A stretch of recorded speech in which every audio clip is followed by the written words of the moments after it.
Stadium, and I'm here not alone as usual. Like Liverpool, I don't walk alone because you are out there, but much more before you are out there. We have people here in the studio.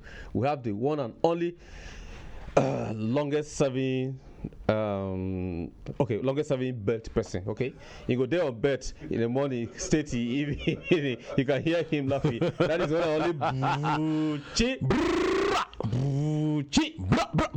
and we have our elder brother, the one and only Oga Aminu Ibrahim here with us. Yeah, good evening, Ted. Good evening. I can hear that listeners. That software is a gentleman. Please don't trip for him, ladies. He's a gentleman. Don't get close. He's only for the stadium.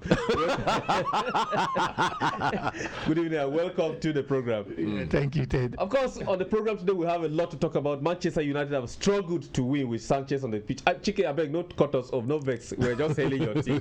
We're not doing anything. But and Arsenal this evening stays out there with. Ted, my son is a diehard supporter of Man U. Man U. Yesterday night he told me he has left Man U. I said, what happened? He said Mourinho is messing up. And I told you when Mourinho correct himself that he'll come back to Man U. Tell him to come and support. It's okay to come back. No, it's okay to come back with their win now. It's okay to come back. Yeah, with a win now, fine win. Sanchez doing everything possible on that pitch, and Lukaku waking up now that he has some serious challenges in the attacking department that is happening. Of course, we have stories. The Nigerian bobsled team, they are here and are making a very huge statement. The mega veterans, of course, we spoke about them in Abuja and in Nigeria doing a lot, but only for you to know that what they started here in Abuja has inspired other countries to organize mega veterans in handball, and are going for a championship.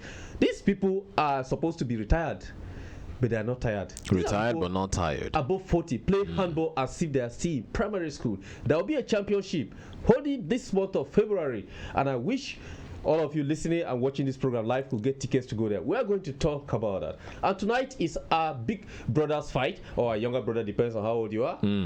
Okoli out there in England taking on Chamberlain, of course, at the O2 Arena. It's a big fight. It's a big boxing fight there, and many boxers have come out to talk about it, giving him kudos to go all out, including Eddie Hearn.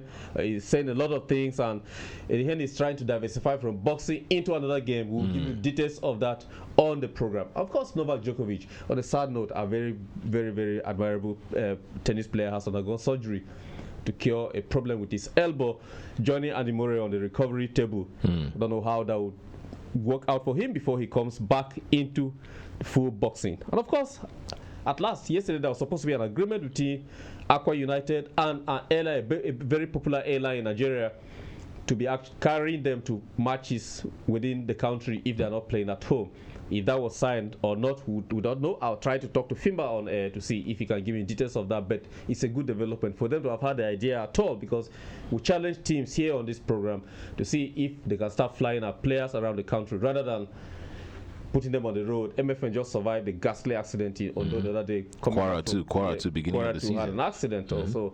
We shouldn't be having that. We have airlines here patronize the sports, advertise yourself. This is a stadium. We have so many things to talk about. And when we come back from this very short break, we'll launch straight off into everything that is sports. Do stay with us.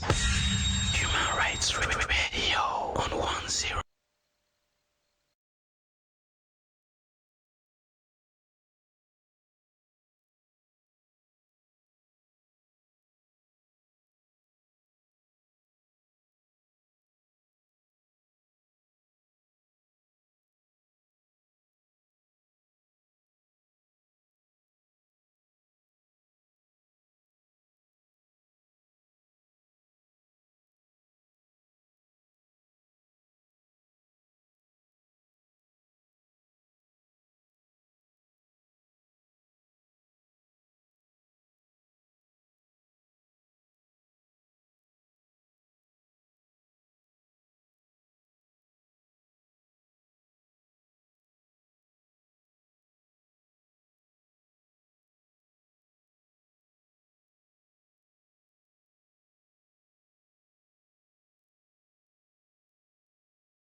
Broadcasting, and this is The Stadium. My name is Ted. As usual, I'm not alone. I'm here with Buchi and Uncle Aminu Ibrahim, a mega veteran in handball, former international in Nigeria, respected player in his days, and still now he doesn't want to retire. Well, he has retired from active handball, but that active handball doesn't mean there's inactivity. He's still in there. We'll come to handball and we'll talk a lot more about that. But first of all, let's go to our ladies in the bobsled team going to Pyeongchang Olympics there in Nigeria just to prepare for their travel, and which all of a sudden everybody is swimming around there. Of course. We said it here that they worked on their own, were promoted by Visa somewhere out there. Some of them are retired athletes from other sports who stepped in to make history, to make a name and make a history. They qualified, exactly. As a first bobsled team to go to Winter Olympics. Yes. And they're here back home just to put final touches to the preparations and then launch themselves back in Korea. Of course. To go this game. Now all of a sudden everybody's surrounded. But of course they came out to say, let me quote the driver. Who came out to say, of course, they have their driver, they have the brake controller, and in that small boat or what? It's a three-man bobsled team. You have the skeleton, which is just a one person, like a single sled. Yes. You have a two-man bobsled team. You have a three-man, and you also even have a four-man bobsled team. Yes. I mean, in the 90s when the Jamaican team went, it was a four-man bobsled team following the whole Cool Running sign. But us here, it's a three-man team of these three amazing ladies. Might make it four. Yes. Number. But they said we are blessed to be here representing Nigeria and Africa. For us, it's an honor. It is humbling. We are also grateful for the investments from our sponsors. Travel Start Nigeria has also keyed into what Visa has been doing to support them. But of course, they were not there at the beginning. Nope. Now they're there. And KLM, the very famous airline, has also keyed in to support them, which is very, very, very, very fine. We appreciate that. But then my problem is I don't want to call them hungry persons or people that are seeking attention who were never there. All of a sudden, for me, I'm pretending the Federation for Bobsled existed in Nigeria and there's a chairman. They've been making plans. They help them to succeed, to prepare for the to qualify for the Olympics and all that. Oga Aminu, do we have these people who just wait to cash into these chances in all sports? This for me, this is quite disgusting. These ladies actually worked on their own. Visa helped them. They identified them. They sponsored them. They trained there in the US. We had no part in this. All of a sudden, everybody is claiming that we helped them to qualify. Yeah, that we is just yes, fair weather friends. This is what is happening in sports in Nigeria. When you go on your own, you make the remarks, and then you win. Everybody will come around you. The Ministry of Sports cannot tell me that they have this association before or this federation. True. It's not true. They are just coming to make noise and then try to attach themselves to victory. Everybody wants to associate himself with success. Of course. How much? Let them bring out the federation's names, and then how much has been budgeted for this particular federation for the Winter Olympics. For the Winter Olympics, there's nothing like that. Even the sports that there have been budgets for that have not had the funds. Exactly. Yes. Exactly. Even to go and defend the budget for 3 billion for the World Championship, he couldn't. I wonder how much the Handball Federation took to Gabon that they just got us embarrassed. They couldn't travel from Nigeria to tell you that they did not even have good funds. The camps were even that there was a camp in Benin and in Togo. They went there for friendly matches, 1 day friendly match in each country. And then they couldn't fly from Nigeria because the funds was not enough. They have to go and fly Aska in Benin Republic just to manage the funds they have. And there's a budget for that program. When you hear these kind of things, it's I don't know. I think the right word is disgusting. Especially, I've been vocal about this. Especially this female bobsledding team. This is 3 young ladies who had a dream and a passion of their own volition. They went out on their own, practiced on their own. Visa as a company saw it, keyed into it, and gave them the support. Now all of a sudden, we're just like I don't know what this might sound harsh, but like rats coming out to, you keep food out there and then in the middle you see the rats now they're all coming out. Yes, we had a federation, we've been supporting them from day one. No, you haven't. Can't we just acknowledge the fact that these girls could have even come out to say, you know what, we are American citizens, but they chose to represent their country to make history. I think the best thing we can do is just show them that support, but not to detract from showing that support by trying to steal that thunder and acclimatize it to us and say it is our own volition and doing. It was not. It was their own individual hard work, determination, and these girls are true patriots. And here, I want to salute them and wish them the best of luck. We do salute them. And they are proud. They're happy that Travel Start Nigeria, of course, we're not advertising them, but we're appreciating what they have done, like we've said of Visa. Travel Start Nigeria and KLM have agreed. Has stepped up, yes. To fly them to Korea, to take care of their travel arrangements and everything. So they're getting out of here to be in Pyeongchang, which starts from the 9th. We'll find a way to monitor the competition and give details of that. For me, going there alone is big. I am satisfied that they are participating in representing Nigeria, no matter how they come, because there are countries who have been experts in bobsleigh for years. We're just going there. We just tell them if they do anyhow, we'll also do them anyhow. But if they do us anyhow, we'll see clap for them. Clap for them. That we'll have hope that next Winter Olympics probably something might come up. Exactly, might come up as a way.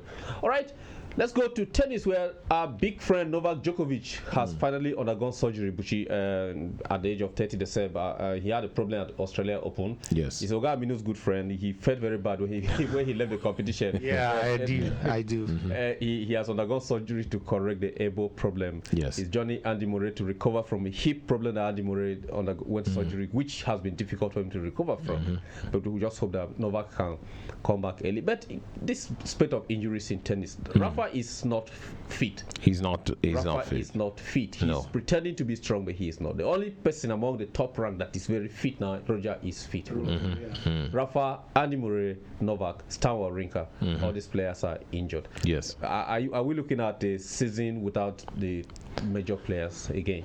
That is a huge possibility at this point in time. I mean, especially when you consider something like Andy Murray's hip surgery that he went in for. I mean, this is going to rule him out for, it could be up to a year. He's been out since August. He's been out since August. He just came back and then he's out again. Got knocked out again. And last time we actually even saw him in full action was in July, Wimbledon. Yes. And, if it reaches like that, it's going to be a full year. And the way things are, it's, the surgery does help, but then the surgery, you stand a 50-50 chance of actually coming back as a full-time professional, or maybe just being relegated to the sidelines, because we all know after surgery, your body doesn't bounce back the way it used to.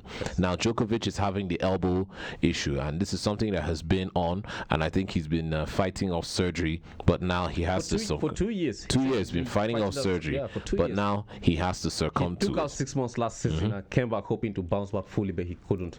And now the surgery. Surgery seems to be the only option right now. We do hope that he recovers fast and come back, because we want to see the best of tennis, the very best of tennis in this season. This is a very busy year. This is a sporting year, a lot of sports. But then, Ted, like I've always said, I mean, let's not look at the glass as half empty. Let's also look at the glass as half full. This is the time and chance that we're going to see some big names, some new young up and comers coming up to step up into the ranks and to fill up that slot. They're already showing themselves in the Davis Cup. The Davis Cup. Zverev, you have Zverev, you have Chung, you have Goffin is there. These are young up and comers. Sock.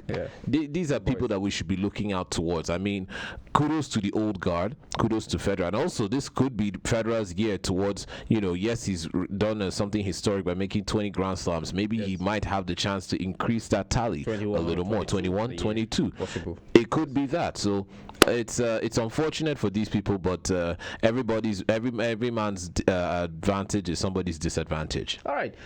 Hold on to your thoughts. You join us on the conversation. We'll come back from this break where we'll be called to prayer for our Islamic brethren to remember to go and pray. And please pray for Nigeria and pray for our home Eagles against Morocco tomorrow, so that we could win when you go to pray.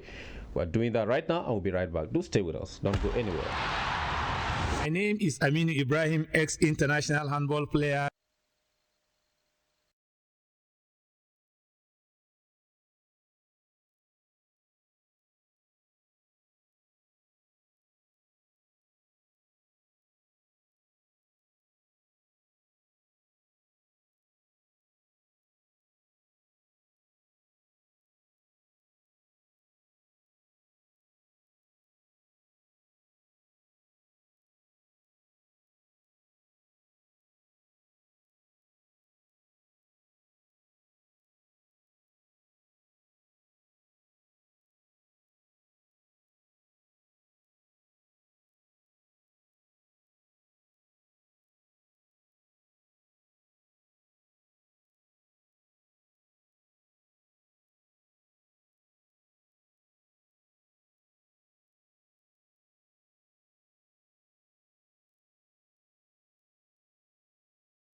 Broadcasting, and this is the stadium. Sometimes the ingredients of sports have to be music, because sometimes you watch sports players, athletes coming out of the dressing room onto the turf, onto the pitch, onto the ring, onto the field. They have music equipment on their ears trying to get inspiration, and we needed to get that inspiration from some classic music. And if you watch, Ogamino was dancing, nodding his head here to some classic music from Papa Wemba, and Bucci was singing along, because that's a language he doesn't speak, but he knows when it comes to music. Je m'appelle français, s'il vous plaît. Welcome back to the program. Thanks for staying with us. We're going right into the world of boxing, where tonight our own brother in the UK there, of course, now we're identifying with him. Well, we're still identifying with him, we're identifying with all of them. But Lawrence Okolie tonight takes up that bout that we have been talking about against Isaac Chamberlain at the O2 Arena is tonight.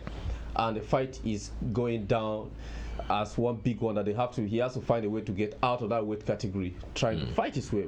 And the people that are talking about the fight more are not even just fans. They are actually former heavyweight champions and current belt holders in different categories. Let me tell you what Anthony Joshua said. I'm quoting them one by one now. Anthony Joshua, who has been supporting Okolie, Lawrence Okolie, said, in terms of how the fight will go, I think it will be epic and phenomenal, because they are going to push each other past round 6, round 8, and go into the championship rounds. In terms of predictions who is going to win, I'm going to say Lawrence Okolie, because that's my guy. I like that.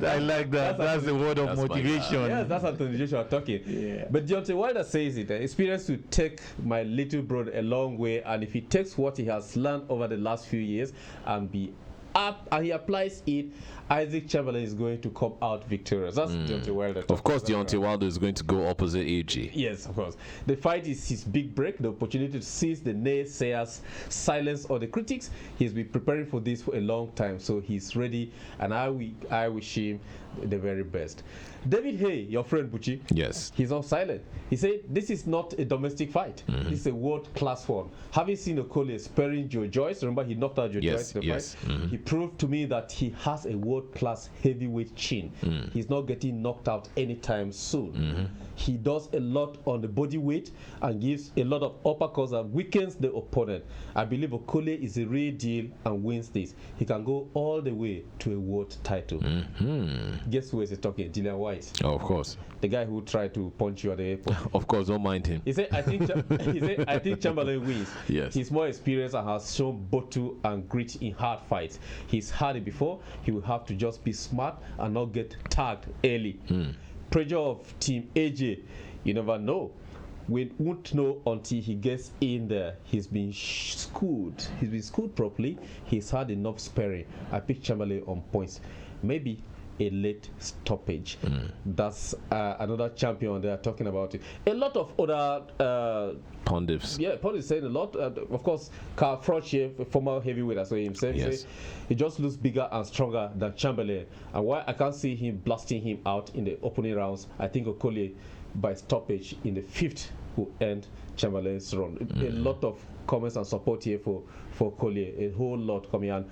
We are proud to identify with him here. Tony Bellew, let me not leave that out, because he has been in the news of recent.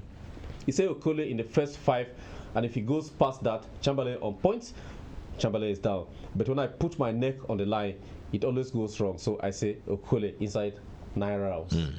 Just like AJ said, that inside 9 rounds, Okolie will have it all wrapped up. So a lot of former boxers here backing our brother here, Okolie, that he will win. I'm coming back to the studio here to ask Ogamino. Okolie, Lawrence Okolie and Isaac Chamberlain are 2 boxers in the cruiserweight who have never actually lost in their own respective rights. Yeah. This is a fight of their lives that any winner here actually stages into the next category, the next weight category. Okolie is our brother from Nigeria here, but has been trained and lives in the UK. He left from the UK since he was 5, fights there, and he's a big boy now there, supported by Anthony Joshua and Eddie Hearn as well. Eddie Hearn, the promoter for Anthony Joshua, who is like the biggest promoter in boxing presently. Yes. So, will you put your money on Chamberlain or Okolie? No, definitely I'll put my money on Okoli. As a Nigerian. Yeah, as a Nigerian. He's actually a very good boxer. Yeah, he's a very good boxer. Strong guy. Very strong, and they're highly technical and very fast. Yes. Yes. His strength is his speed. Yes. He's very, very fast. Yes. And something that David Hayes said about him having something in him that some boxers have not noticed. Yeah. Of course. The body work he described is the punches that are given to you outside the face, Of course. which are allowed. It's legal. Of course. Your chest, your abdomen, as long as it's not below the belt, not to your Minister of Interior. As long as it's not below the belt, within your belly and your tummy, weakens you out, which is what most of these heavyweights, former heavyweights, and other boxers have identified as his strength to silence Chamberlain, because Chamberlain is slight Height advantage, yes, length of and reach. arms, reach. But Okoli is fast, speed, and that is what Tyson used. He uses his short height to come under you. Yeah. Comes under you with the uppercut, rising with his head and both arms, and your defense is weakened. No, but Tyson, I mean, Mike Tyson, let's not just get it twisted. Tyson wasn't the fastest fighter, but he had the heaviest punch. I mean, heavy punch. His punch was Not described. speed. He didn't have the speed. He didn't have the speed, but he had the weight. punch. Yes. Yes. I mean, I think his punch was described as being hit in the face by a 50 kg sack. Imagine being hit in the face. Bag of cement. A bag of cement hitting you at 90 miles per hour in the face. I mean, that was just to describe the kind of force and ferocity behind that. Around you, and pure water being poured on your face. That's why, you know, when you go back and you watch those old boxing videos and you see Tyson taking these people down, whenever I picture that in my mind, it's like just somebody's walking around with a Dangote cement bag and just swinging it into somebody's face. It's crazy. But then Okoli now, he doesn't have the height, but he has the speed. He has the his speed. His punches are that heavy. He's still getting that strength. That is why Hayes said that his punches are heavy. That's why he called that massive chin. Yes. Because he works on your chin. He gives you that. You know, when you watch the fight in slow motion in 3D, you see when a punch lands on the chin and the chin shifts. You could see. Sometimes you could even see it fracture right before your eyes. To return to where it was naturally. Okoli has that. This is a heavyweight boxer we are looking at in the future, in the nearest future. If don't forget he won an Olympic medal for Britain. No, he did. He's a technical boxer. I mean, like Ogaminu said, he is a technical boxer. He's very fast and he has heavy blows. But then let's not get it mistaken. I mean, let's also not consider his opponent. Chamberlain too. Falls. He's an amazing boxer, and both of them sort of had the same career path. Almost They're both TKOs. Exactly. Almost undefeated, both of these players. So I mean, those are these fighters, and now it's like an unstoppable force is coming to meet an immovable object. And now, unless of course we're also going to analyze advantages and disadvantages that each of these people have. Chamberlain does have the height advantage, and for a shorter fighter you have to cross that distance, and that's taking and undergoing a lot of blows to get inside to be able to land your big punches. So I think Okoli does have a strong chin. Hopefully his chin is not made of glass and he can step in and actually land those blows. But I think I think I'm gonna be a Nigerian and follow the crowd. Of course my money is on Okoli, not just because the fact that he's a Nigerian, but I believe he does have the pedigree to take it all the way home. Alright, the fight is tonight at the O2 Arena. Are you trekking there like Buchi after this program? He's trekking there, right there to London. He treks to places. From there, you trek to Morocco to watch Achan Eagles play tomorrow and all that. Why did for my market? I'm not following your market. Togo again. I trek to Togo because the mega veterans are starting. Exactly. He has a lot to trek around. If you don't see Buchi around, he's trekking. He's going to watch events and report. But just to report again, Arsenal 3 goals up in 27 minutes. I'm very sure that Agud, one of our staff, is very happy now that Arsenal is winning and Aubameyang started. There was fear of him not starting because he came in sick with the flu. Yes, Ramsey has scored twice, surprisingly, and then Koscielny scored and then got a yellow card. So Arsenal is on the running spree. Of course, Manchester United, they struggled to. There was a victory, but there was a struggle. Yes, a struggle. Our head of visuals, he's a die-hard Man U fan. If you talk too much, he'll cut you off the online broadcast. So we apologize in advance for talking bad about Man U. All right, but let's go straight into the world of handball. Yes. Nigeria went for the let's call it championship. Nations Cup, African Nations Cup. In Gabon, the Gabon 2018. We made a lot of noise about it before the championship started, the Nations Cup started. And our team went. When they camped in 2 different countries, played friendlies in 2 different countries. The budget was not released in time, according to official statement. They went there, they escorted other teams to go into the semi-finals and the knockout stages and win. But it was a disgrace. We've been speaking about that. We've been trying to reach the officials of the Nigerian Handball Federation to talk, but it's been difficult. We'll try to find a way to get in touch with them to either be on the program here to explain to us why they disgraced us, or to explain to us what has been happening to handball. We spoke to the mega veterans in Abuja here, handball. We spoke to the national vice president in Abuja here, Oga Jibri himself, who said the veterans were not actually considered when they were camping and when they were inviting players. And the same veterans are those that we reported that have been going around the country trying to scout for young talents, grassroots development. They had a championship in Kaduna a few months ago, even though we're crossing to another year. That was last year, end of last year. They did very well. And they are continuing here, the training at Abuja National Stadium, in the package B of the National Stadium. Every weekend and every public holiday, we have been there on the stadium. We have been there to watch them train and all that. And Oga Aminu is part of them. He's part of the stadium and he's part of the mega veterans. But he's here, and I want to put it straight to you, Oga Aminu, that now that other countries are keen into this idea of getting ex-handballers back to keep playing in order to motivate the young and upcoming handballers. Now, what's the next thing? I heard there's a championship coming up, a competition, the first of its kind in West Africa. Not just West Africa, I think West Africa. Yeah, West Africa. West Africa. Yes. Veterans handball tournament. Which countries are involved? Nigeria, Benin Republic, Togo, and Ghana. Ghana, okay. Yes. Benin Republic and Togo, I've not heard so much about them in terms of handball. They have been good in handball over the years. Yeah, they've been good in handball over the years. But they have never been a problem. That's why we never knew so much about them. Yes, they play even leagues. They have different clubs. Wow. They play league week in, week out. Better organized than we are. Yes, even Nigerian players go to Benin Republic to play. Wow. Even when I was playing in Europe, if I come back for holidays and they have like African Club Championship and Winners' Cup, they come to Nigeria to borrow players. Wow. Yeah, because I have, I think, followed one club from Benin Republic. They used to call them Pelican. In 2002. Yes. I followed them to Yamoussoukro for African Winners' Cup. Okay. And we came second. Wow. Why we came second was the issue of money. It was the issue of money. It was the issue of money. What we agreed they were going to pay me, they've not paid until the day of the semi-finals. And I told them that if you don't pay me my money, I'm not going to come to the finals. Wow. And they were thinking that it was a joke.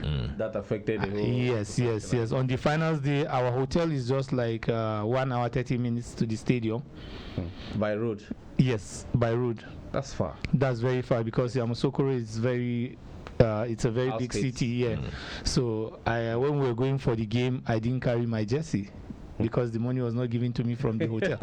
When we got to the stadium, and I was the threat to the Cameroonian team because all through the tournament I was the person. They were all watching, asking all the right questions. Yes. So when we got to the stadium, they saw it was real.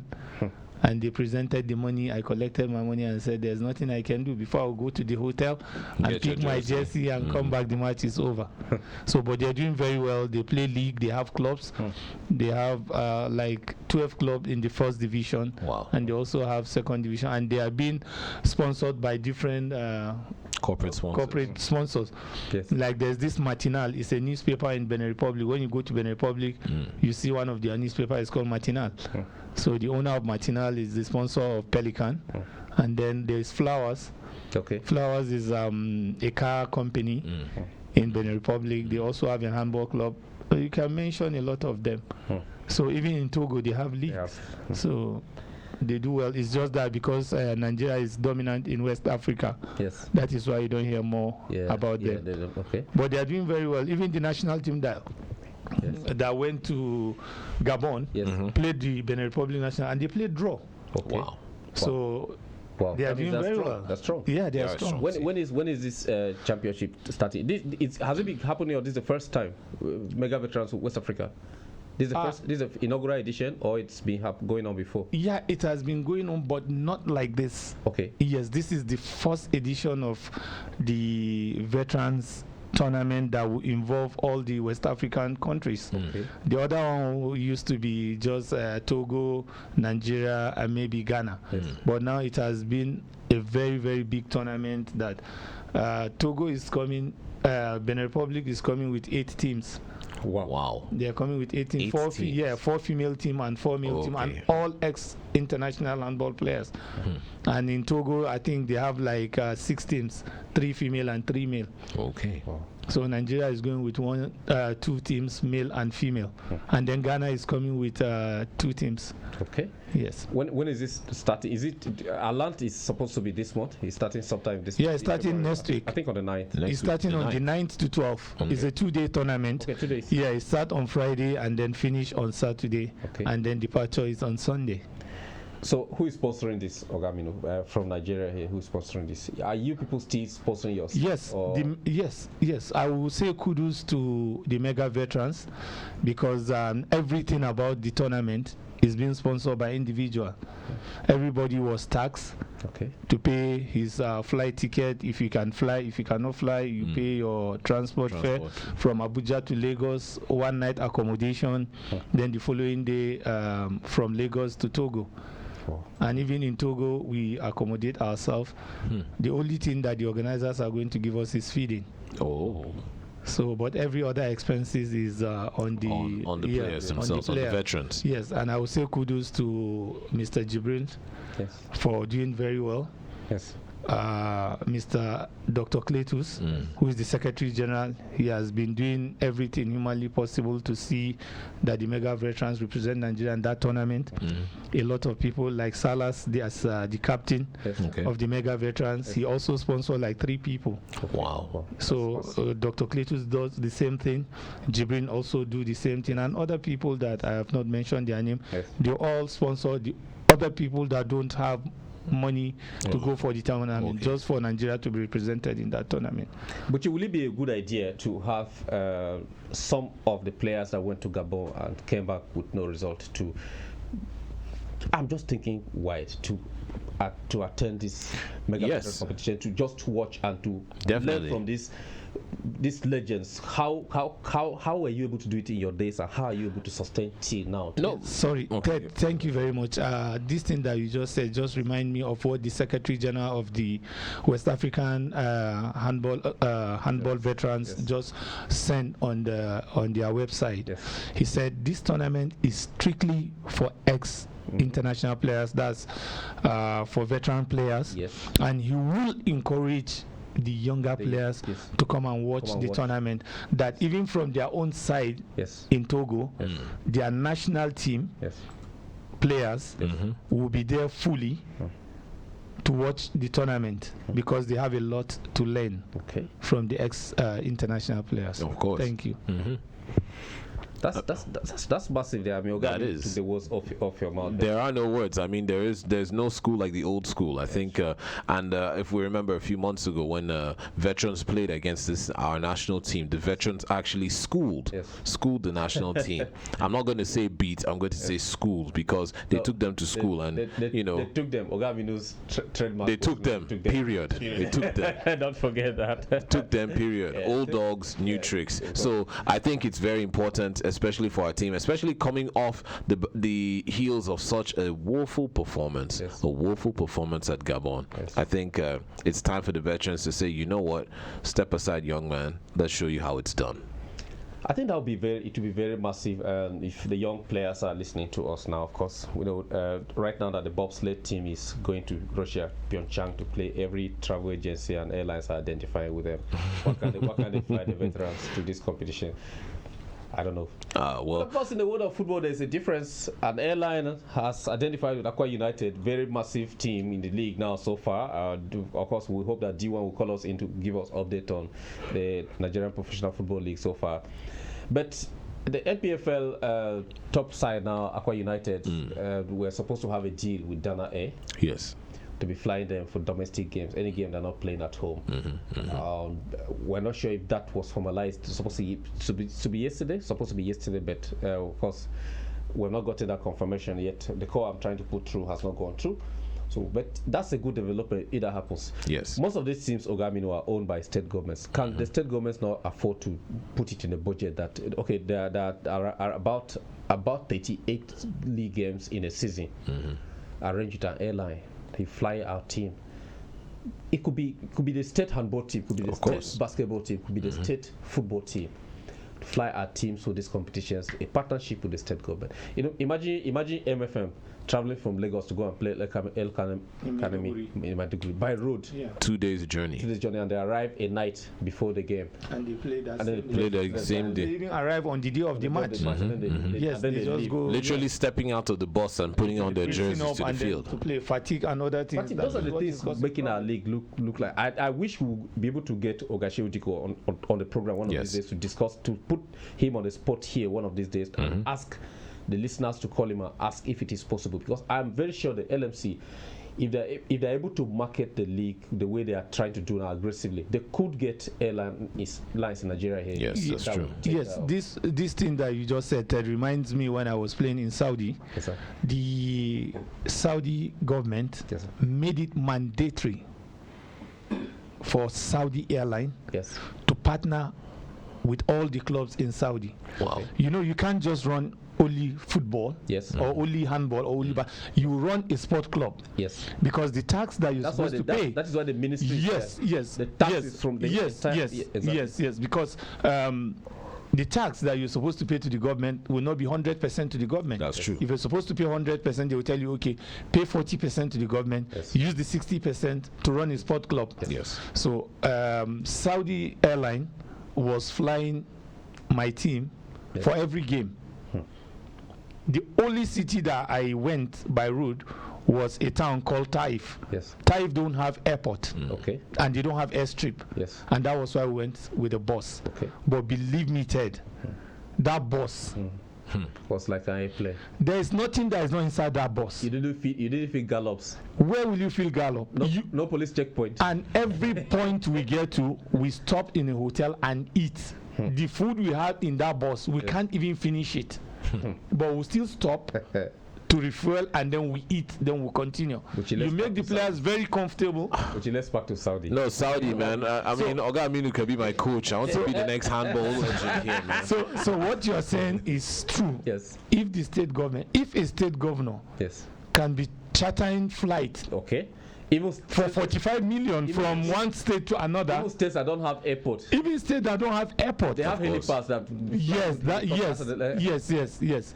Like one of the ministers, one of the ministers, his town, they don't even have airstrip. Okay. But he borrowed the police aircraft, a chopper, and he went to his village. Okay. That's true. So if they can do that, why wouldn't they do it for the players? And these are people that sell our name as a country. Yes. Of course. We might be considering that they are here in Nigeria now playing for the local teams, either sport, either basketball, handball, football. But the same people that are here playing for these teams, the next day you hear them playing for the biggest clubs in Europe and in the United States. And everybody want to identify with them at that point. That's funny. I think we have a caller on the line. Let me find out who is here before we continue. Hello, good evening and welcome to the stadium. Assalamu alaikum. Alaikum salam. Good evening. Lafia, hello, my name is Ted. You're on to the stadium. What is your name and where are you calling us from? I am Usman Hussein from Buhari Area Council. Oh, Mr. Usman, welcome. How is Buhari today? I hope people are not fighting again. They are fine, sir. Oh, they are fine. The curfew, is the curfew still there? No. No curfew again? Yeah, no. There is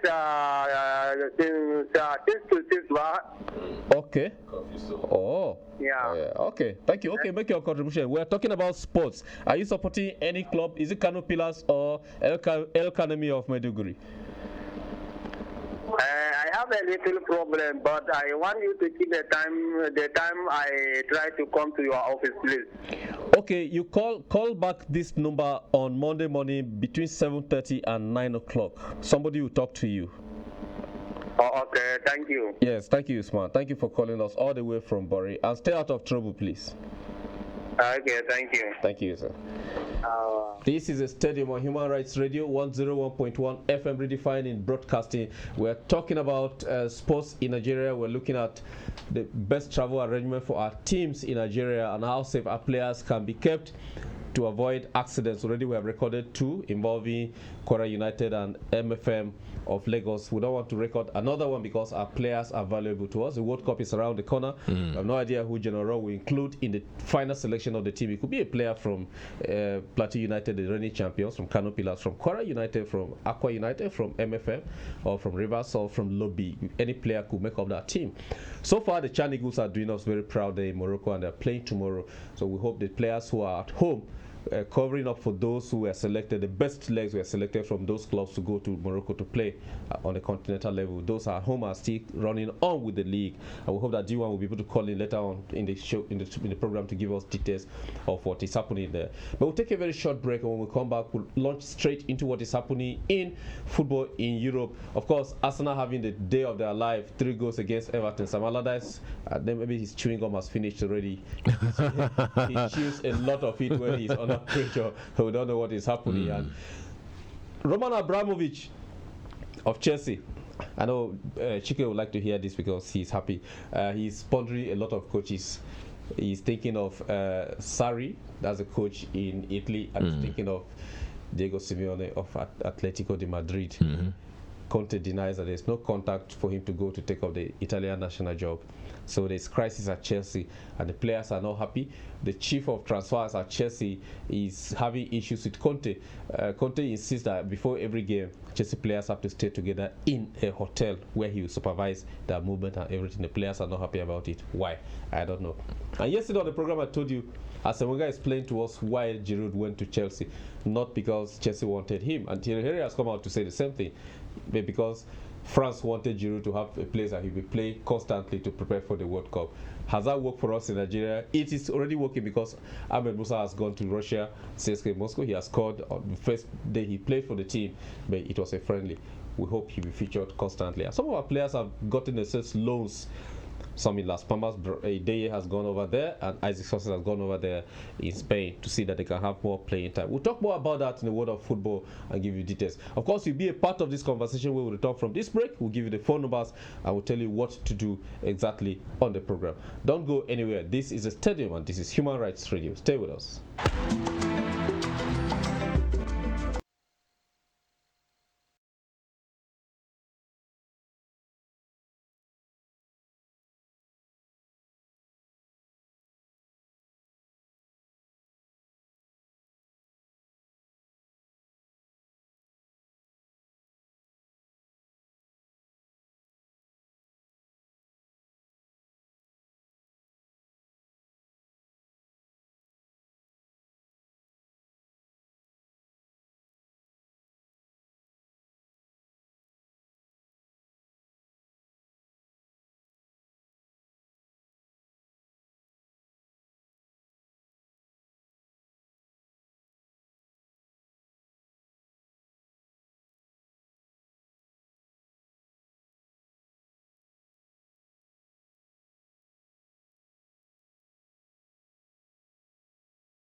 FM redefining broadcasting. This is the stadium. My name is Ted, and I'm here with Buchi and our big brother, Uncle Aminu Ibrahim.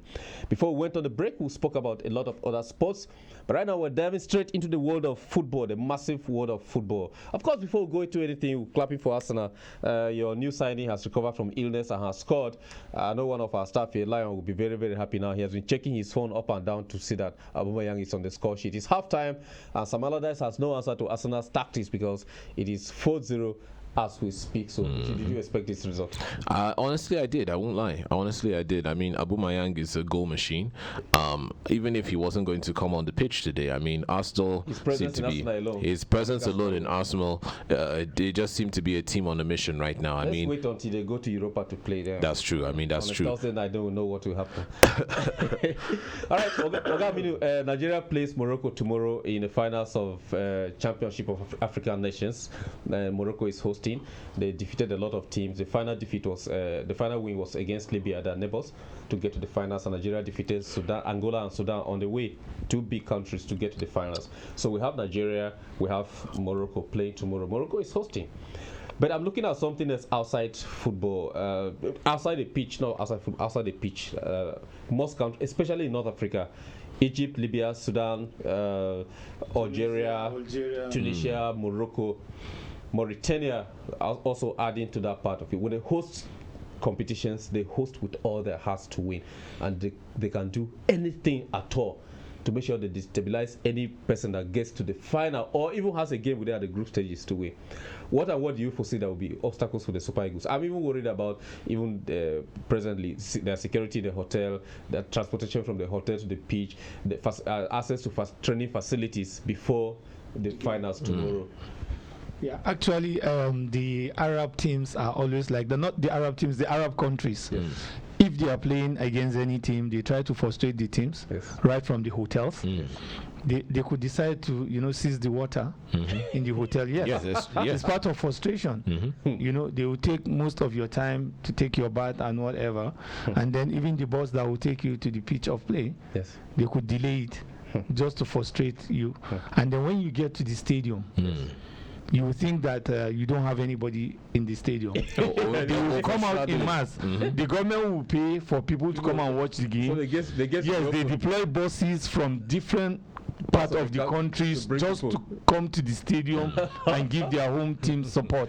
So my advice is for our players to be focused because they will see a lot of frustration. The Arabs are like that, even in the pitch of play. Ogami, let me tell you, not just let it not be that we are backstabbing the Arabs. Not just the Arabs. No, it has happened with TP Mazembe in the Champions League, right there in Congo, Brazzaville. That's happened where Super Sport United play against some teams, Champions League, where there's encroachment in the hotel or some sponsored fans of the other club coming to your hotel room. It's I think it's a lot more common here in Africa where these things are taken out of context. Unlike in other countries where your security, your safety, and everything is guaranteed before you travel for the competition. That's true. Here, your safety, as long as you are guests in that country, like you say, the hotel, it could be a very good hotel that we chose to stay in, but of course, who are the staff? They're not Nigerians. Do we have an embassy there that will ensure that the safety of the entourage from Nigeria is guaranteed? Of course, I know tomorrow, as we're speaking in Morocco now, I'm very sure that we have most of the people in the ministry and a lot of people already there in the name of going to support the team. That they'll be there for Jamboree. In their own hotels are where they're staying. They might not even stay in the same hotel with the team.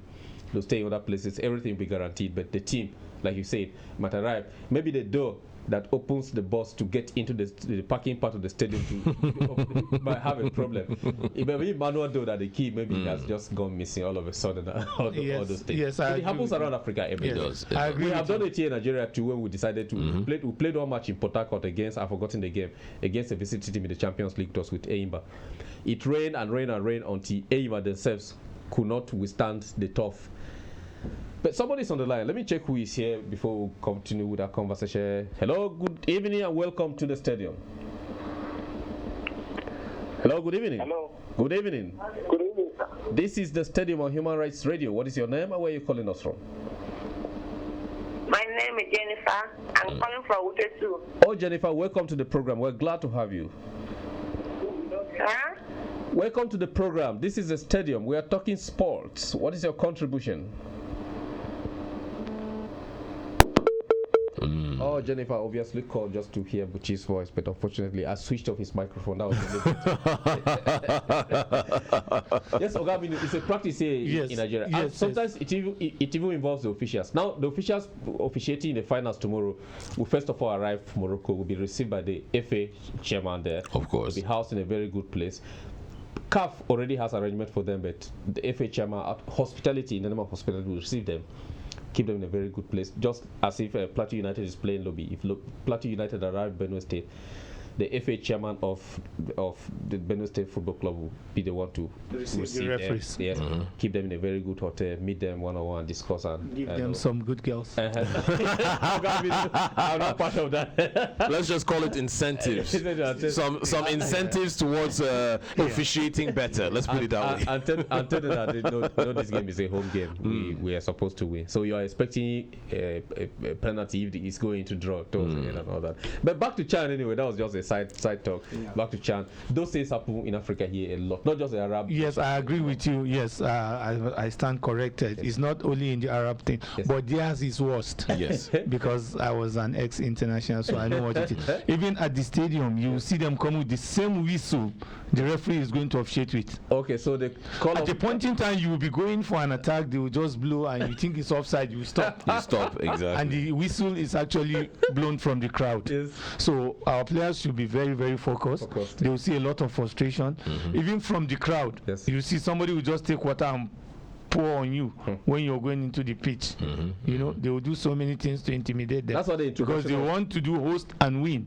Of course. That is what they are after. And if by the grace of God tomorrow is going to be a different story, our players should be focused and then they should do their best. And we'll be here back at home praying for them. Amen to that. That's the spirit actually. The Super Eagles of Nigeria will be trying to win this competition for the very first time, and Morocco would like to host it and win it for the records.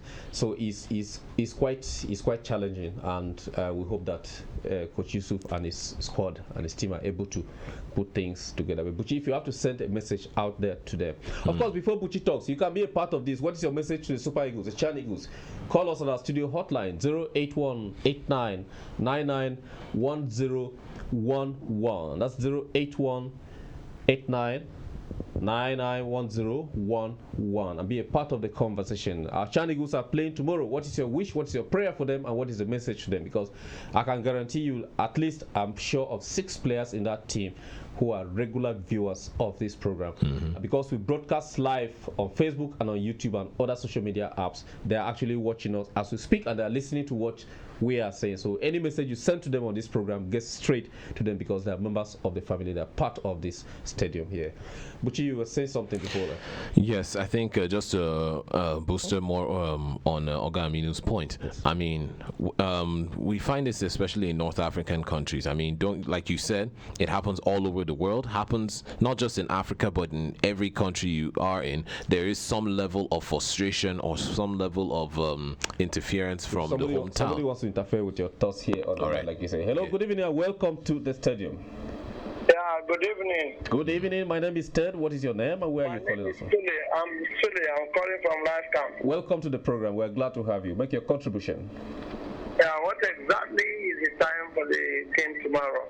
That should be around 8 p.m. I believe so. That should be around 8 p.m. The closing ceremony starts a lot earlier. But we'll verify that and tell you on the stadium tomorrow by 6 before the kickoff of the match. What if I like to go tomorrow? Which seat will I go? Yeah. If you want to go to Morocco, what should you do? He's saying if you. Where? Which stadium? Okay, it's in Casablanca. Right there in Casablanca. Mohammed V Stadium, yeah, right there in Casablanca. All right. That's the biggest national stadium. Buchi is going, so if you want to go, you can call Buchi after the program. But he's trekking, that's a problem. No, it can be my conductor. We can hang on the side of the bus and go together. Do you hear him talking? All right. You can also encourage the Nigerian government to mobilize Nigerians in Morocco to also troop the stadium. Exactly. The large crowd of the Arabs should not intimidate Nigerian players. You have a very valid point there. In fact, all those are people in Libya that that they are supposed to send back to Nigeria, they can start the journey by moving to Morocco. Take them there. Yeah, thank you. Yes. They can even go to Ethiopia to pick, let's even from Egypt. Let all the North African Nigerians should go and team up there. It's possible. You have a valid point. The problem is that you have to come back to Nigeria to get a visa to go back there, because crossing from one country to the other in the Arab nations in the north there is not that easy. We'll be having them in our prayers. I guess something bigger will come home from there tomorrow. Exactly. We're wishing for the trophy. Thank you very much for your prayers, and I'm sure your message has gotten to them. Thank you for being a part of the stadium this evening. Thank you. Yes. This is Human Rights Radio 101.1 FM redefining broadcasting, and this is the stadium. I'm here with Buchi and Okwaminu Ibrahim. We're talking about Chan Eagles. They're playing against Morocco tomorrow in the finals of the 2018 competition out there. We never expected them to get this far, but they got this far. And with our support from here, they're getting your message. Any message you're sending to them, they'll get it live, because we transmit our programs live online on social media, on Facebook and on YouTube, apart from the terrestrial radio where we're broadcasting locally here. So send any message you want to send to them. You're sure that your message will get to them, even to Coach Yusuf himself. He will hear it, and probably he will just implement your advice. Of course, the last caller just told us that Nigerians in Morocco should mobilize and go.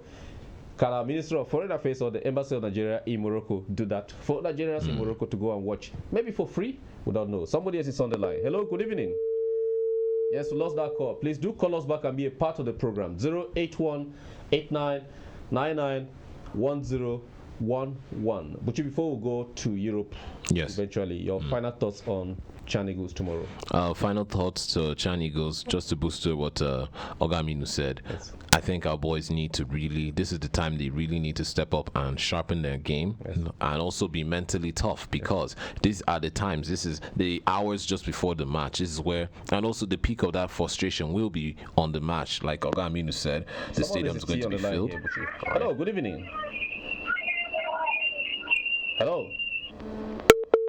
That call is dropped. That should be a Moroccan calling. Only Nigerians are allowed to call this evening. Of course, we are calling us from Morocco. The number is 081-8999-1011. All right, let's move to Europe. A lot is happening as we speak, which is surprisingly Arsenal 54 minutes, 4 goals against Everton. But before we go into that story, something happened at Leicester City with Mahrez. He's handed in a transfer request, Ogaminu. Of course, apart from handball, you have been a businessman in the world of football. You have managed players.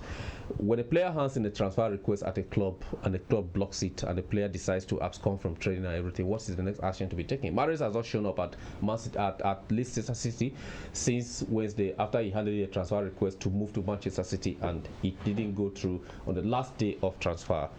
He's outrightly aggrieved. Claude Puel came out to say when the player's head clears, he will come back to training, but he has not shown up. It's like he's tired of the team and actually wants to move. A move to Manchester City would have been a very big one for him in his career. Why do clubs block moves like that when a player makes that transfer request? It was an outright blockage of that move. What is the next thing for him and the club to do now to reconcile for him to step back? Yeah, that is where the agent come into play. Okay. Yes, because that is his clear right for the player. Yes. If a club decide to block his transfer request, they go to FIFA. Because that's the only way he can get it reverted. Rightly corrected. But his absconding from training is going to affect him. That's true. Because it's going to be a breach of contract. He has a contract with the club, so he doesn't have a right, because he's aggrieved to abscond from training. Okay. Yes, there's a procedure for everything. So he cannot just take the laws into his hands and then mess himself up the more. That's true. Because now the club is at He's on the right foot right now. He's on the right foot right now. Because so he's actually spoiling his own case. Yes. Had it been he was there in the training and then he allowed the agent to follow up the case with FIFA, they may end up giving him even but I'm looking at this privilege too. This is something that has happened. Diego Costa at Chelsea, it happened. Yes.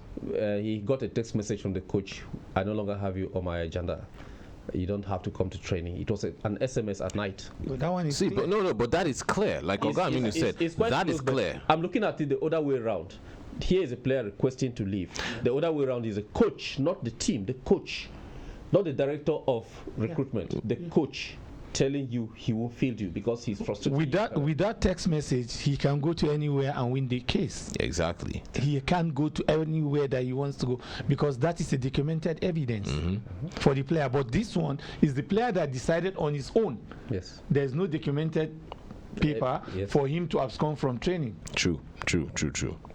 You see, I think this thing is like Ogaminu said, it's a very clear-cut case. Yes. Now, you are under contract. Your contract is not up yet, but you want to transfer, of course. Now, Manchester City were ready to trigger the transfer clause. I think what they wanted to offer was 20 million, and Manchester City were looking, and Leicester were looking for 25 million. Manchester City then, you know what, the deal is too high for us. They pulled it from the table. Now.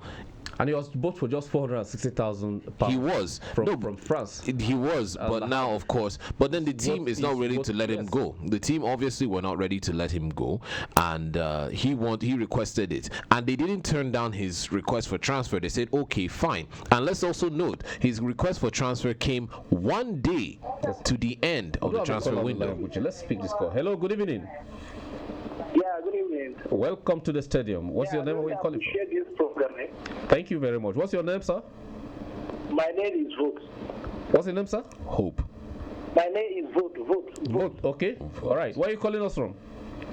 I'm calling from Kogo. From where? Coco. From Kogo. Kogo. Okay. How clear is our reception in Kogo? Can you hear us very well in Kogo? Yes, of course. Oh, that's very good. We're glad to hear that. Make your contribution, please. Yeah, I just want people to help me to thank my fiancé. He take care of me so much. He knows Perpetua. Oh, what's her name? Perpetua. Perpetua, taking very good care of you. Does she love football? So much. And she's laughing right there behind. All right, Buchi. This sounds like something you'd have had on your program. Because it's just appreciating. Okay, Perpetua, on the stadium here, we want to say thank you for taking care of our very good listener from Congo, Mr. Vote. Please keep on taking good care of him so that he will love football more and more. All right, before vote call, you're talking about a breach of contract. Yes, it's a breach of contract right now. I mean, he put in the transfer window, his transfer a day before. Of course, Manchester City, of course, they now have to find a club that will trigger his clause. Manchester City wanted him for 20 mil. They wanted to sell him for 25. The deal fell through. Now he just seems like a sulking child. The deal didn't work, and now you've absconded from training. Like Oga Aminu said, that is the breach of contract. You're still under contract, even though you wanted to leave and it didn't work out. You're still under contract. On the other hand, like the Diego Costa case, Conte obviously did not have plans for Costa in his mastermind scheme, and also it depends on what leeway the coach has with this club. He could go up to the management and say, you know what, Diego Costa, I'm not really feeling him. He gives him the authority. He then let Diego Costa know, look, you know what, just chill, don't worry, relax where you're relaxing. We have another call on the line here. Hello, good evening. Good evening, sir. Good evening. This is a Stadium on Human Rights Radio. What is your name and where are you calling us from? Okay, this is Jeremy calling from Araba. Okay. Good evening to your guests, too. Thank you very much. They're hearing you. Make your contribution. Yeah, well, you guys are doing a nice program. I just want to know the score of Manchester United. What's their score? Manchester United won that game 2-0. Sanchez scored. Okay. Who scored? Sanchez? Sanchez as well, and then Lukaku as well. Lukaku penalty. Okay, nice. Yes. Well, with the shot goal, so I call that the one of the Super Eagles, I think the chant, They are Super Eagles. Home or bro, they are Super Eagles. Yeah, Super Eagles, All right. But what, if I may ask, yes. Is there any need for that? Why would they be calling them on this? I think they are all Super Eagles. There's not like. Yes, it's just because they are all playing in a domestic league. That's why they're not the ones from abroad. That's why they say that. Okay, because that name, those guys might fit intimidated by those guys when they are saying they are Bros, make I tell you, all of them by next year you don't go see them for Nigeria. They don't go abroad after this tournament. You don't have to not mind. All right, thank you so much for calling us on the program. All right, we'll take a very short break for our last call to prayer today. I will be right back. Please do stay with us. This is the Stadium of Human Rights Radio, 101.1 FM. Allahu Akbar, Allah.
91.1 FM redefining broadcasting. This is the stadium. My name is Ted. I'm here with Buchi and Uncle Aminu Ibrahim, the ex-international, the veteran himself in the studio, the veteran who doesn't only talk about handball but every other game. If you want, the living legend himself. Bring Dambe, he'll punch you back. Bring boxing, now you sabi.